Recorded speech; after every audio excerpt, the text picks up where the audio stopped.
Twitter's a hard place to get your ideas across, isn't it? The Magic community on there ranges from hyper supportive to aggressively angry, even over the smallest things. Text leaves no room for emotion, character limits no room for nuance. Often the loudest voice is the most heard, confidence replacing logic and research. If you find yourself getting drawn into a fight on Twitter, I suggest you turn it off. Walk away. Don't engage with people who want to argue with you for no reason, even if they say something that's easily proven wrong. Don't feed in to their need for attention. Be the better person. Unlike me. On that note, who wants to see 3 days of research?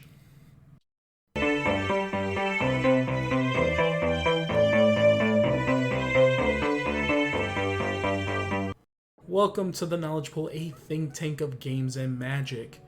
Strixhaven just released on Arena, and we're back at it again on Magic Twitter.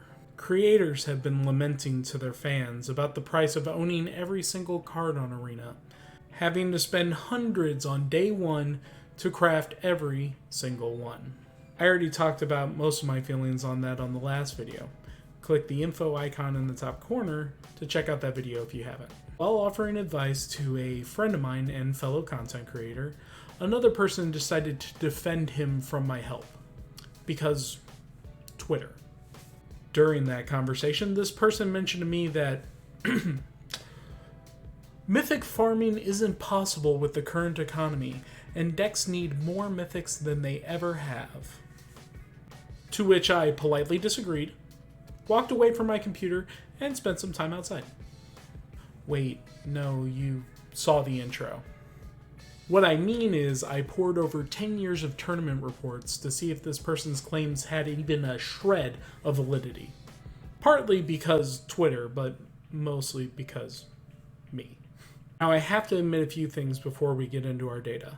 First off, big shout out to mgttop8.com for the data that they provided for this video. They luckily had all of the data that I could physically handle and more. Without their groundwork, this episode would have taken weeks instead of days. What I did to get the number of Mythics played in decks is pretty simple.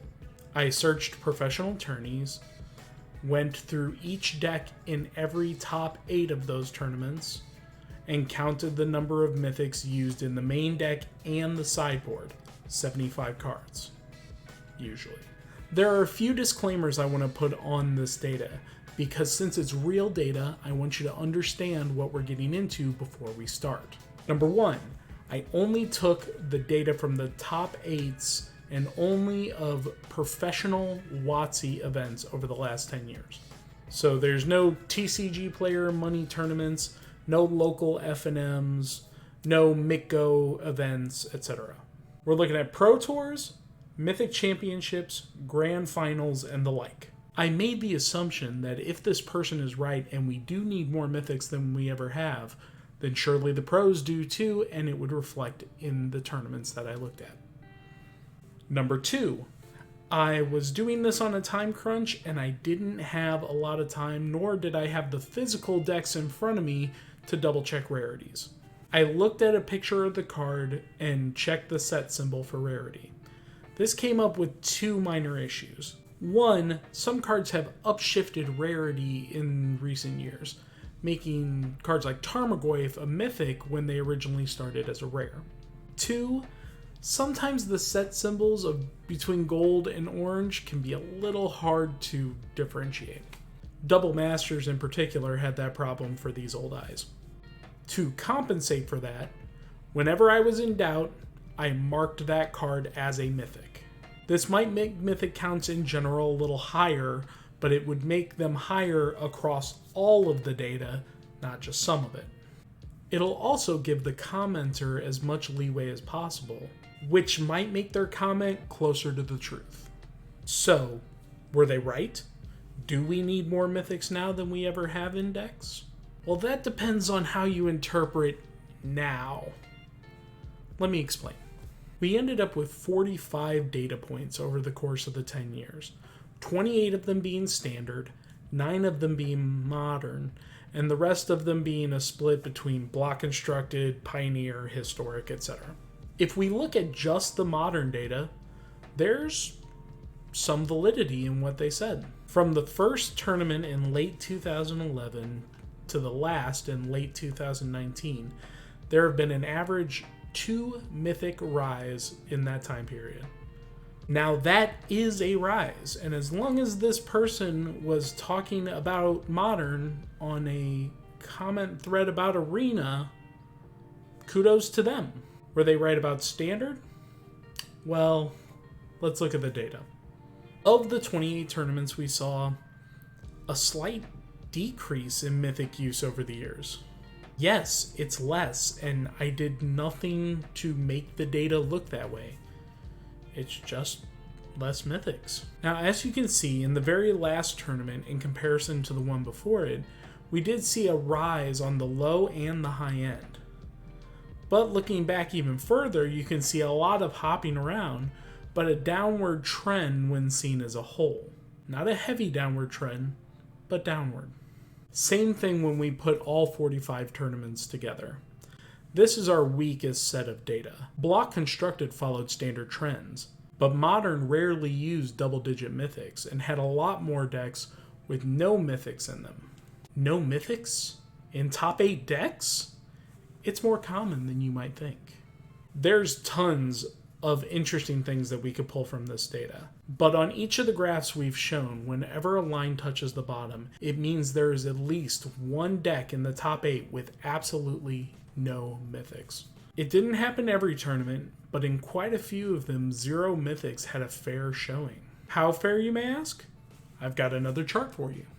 This is the same standard data showing how many Mythics were used in the number 1 deck in all 28 of those tournaments. Just first place. Not only has Mythic use trended down, not only has 0 Mythics taken first in major professional tournaments more than once, but one of them was as recent as this past February. That's Kaldheim, y'all! No, it's not. Hey everybody, Dish from the future here, just giving you a quick update. The data actually reads that the last tournament with 0 Mythics was February 2020, not February 2021. The Kaldheim Championship actually had 2 Mythics in the top placing deck. Sorry about the mix-up. Back to the show. And the most recent number 1 deck had 2 Mythics in it.